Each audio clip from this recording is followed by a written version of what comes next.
Sosok kakek Nurban curhat ngaku diusir dari rumah anaknya di Jakarta usai datang dari Kalimantan. Terungkap fakta sosok pria parubaya yang curhat ngaku diusir dari rumah anak dan menantunya di Jakarta saat berkunjung. Adapun diketahui pria parubaya tersebut bernama kakek Nurban yang baru saja berangkat 2 hari dari Kalimantan.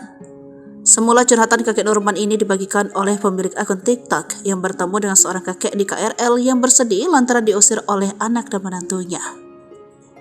Kakek Nurban bercerita dirinya jauh-jauh dari Kalimantan ke Jakarta untuk bertemu anak dan menantu.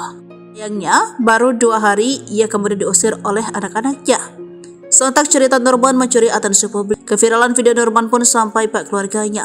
Anak Nurban akhirnya memberikan kesaksian jika ulah ayahnya sudah meresahkan.